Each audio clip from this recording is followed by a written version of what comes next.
President Trump has hit out at the UK and other countries, telling them to go get their own oil from the Strait of Hormuz.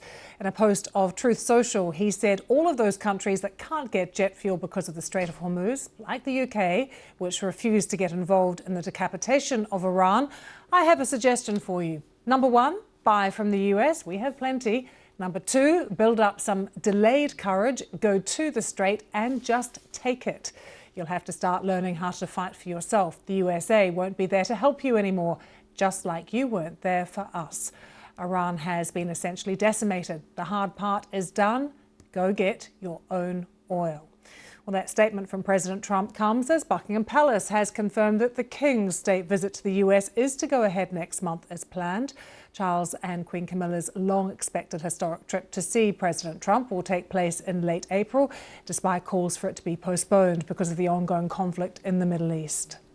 Well, we have just been watching Pete Hegseth, US Defence Secretary, and he has reiterated Mr. Trump's message, saying, I think the president was clear this morning in his truth that there are countries around the world who ought to be prepared to step up on this critical waterway as well. And speaking just a short time ago, he said and claimed that the US is closer than ever to winning the war against Iran and that the upcoming days will be decisive. Just 1 month in, only 1 month, we set the terms. The upcoming days will be decisive. Iran knows that, and there's almost nothing they can militarily do about it. Yes, they will still shoot some missiles, but we will shoot them down. Of note, the last 24 hours saw the lowest number of enemy missiles and drones fired by Iran. They will go underground, but we will find them. We recently destroyed another one of their command bunkers. Leaders forced to flee, no water, no power, no oxygen, no command and control. Their faith in their caves diminishing. The latest intel is clear out of CENTCOM. Our strikes are damaging the morale of the Iranian military, leading to widespread desertions, key personnel shortages, and causing frustrations amongst senior leaders. Just last night, we had 200 dynamic strikes alone. Dynamic strike is a strike where a pilot leaves and during their flight, they get a new target set based on real-time intel given to them. A new launcher, a new location, a new troop formation. A dynamic target is one that changes while you're in the air because of improved intelligence. 200 dynamic strikes alone, in addition to the pre-planned targets. The video the president posted last night of Esfahan, an ammo depot struck by U.S. bombers. You see, you don't get to see many of those videos because, as a reminder, Iran has still shut off the internet to 99.9% of its population. But if Iran is wise, they will cut a deal. President Trump doesn't bluff and he does not back down. You can ask Khamenei about that. The new Iranian regime should know that by now. This new regime, because regime change has occurred, should be wiser than the last. President Trump will make a deal. He is willing. And the terms of the deal are known to them. If Iran is not willing, then the United States War Department will continue with even more intensity. Pete Hegseth there speaking a short time ago at the Pentagon. Let's take you live to Washington. We can join our correspondent there, Ione Wells. So much to unpick, Ione, as President Trump once again criticising European allies for not getting involved in the conflict and telling them to go to the Strait of Hormuz and just take the energy and the oil that they need. What did we hear from Pete Hegseth on Operation Epic Fury about what is happening in the Strait of Hormuz at the moment? Well, certainly, I think he repeated some of the same criticisms that we heard from Donald Trump, essentially, in particular, taking aim at the Royal Navy. I think a reference there to the United Kingdom's Navy, accusing them of not essentially getting involved to help out. Now, clearly, the US is looking for a solution because this is choking the global oil industry. We've seen just today in the US, average gas prices hit $4. So this is starting to be felt around the country. country, but around the world too, in terms of the financial markets sliding as well, all of which are putting pressure on the US administration to try and find a kind of solution. Now, at the moment, Iran is controlling traffic in and out of the Strait of Hormuz and is charging any vessels millions of dollars if they want to get in or out.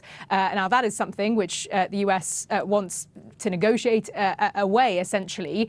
What's interesting, though, is we just heard there from Hegseth talking about Iran knowing the terms of the deal that the US wants to strike. Now, the US, as far as we know, had previously set out various things it was willing to negotiate on. This included, for example, essentially the end of Iran's any ambitions of a nuclear program, a severe reduction in its missile capacity, as well. Iran, though, has previously said that it wants, for example, negotiations around having sovereignty over the Strait of Hormuz in the way that it has at the moment, or wants to negotiate around compensation for the damage that has been done during this war. So it does seem that we are hearing these increasingly contradictory statements about what potential terms of negotiations may be, but also whether talks are actually even happening at the moment. Pete Hegseth doubled down on the US's claim that talks are ongoing, that there's constructive progress underway.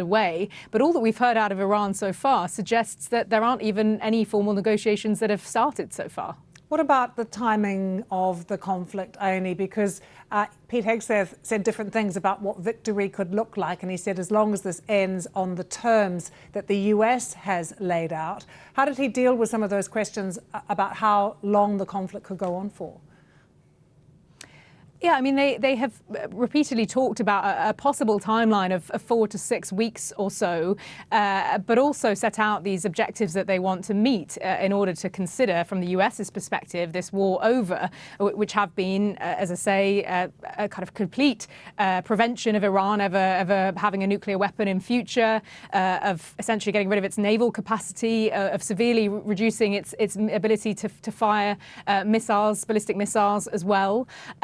But I think where the terms of this have slightly changed is that initially I think the US was clearly angling for regime change, something which Pete Hegseth says has happened, although as far as we're aware, it is, the Iranian regime is still in power there. We don't exactly know who it is that the US says it is negotiating with.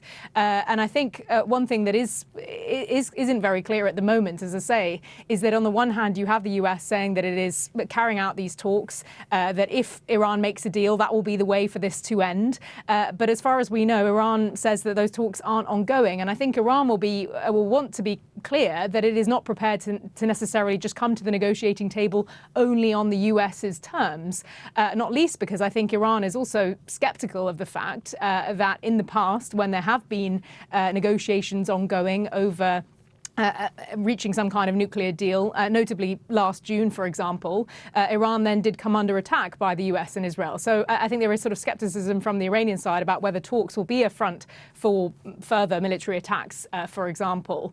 At the moment, we are hearing this sort of two-pronged approach from both Pete Hegseth and Donald Trump, which is on the one hand, we want a deal. We want Iran to come to the negotiating table. They know what the terms are that we've set in front of them. On the other hand, though, this threat that if they don't, this conflict will escalate further. And we've heard a taste of what that might look like from Pete Hegseth, but also from Donald Trump, too, who has talked about potentially targeting electricity production plants, oil wells, even potentially seizing Haag Island, the main oil export hub in Iran, too. So these sort of threats of further escalation have been dangled as well by the US increasingly if there isn't some kind of deal reached.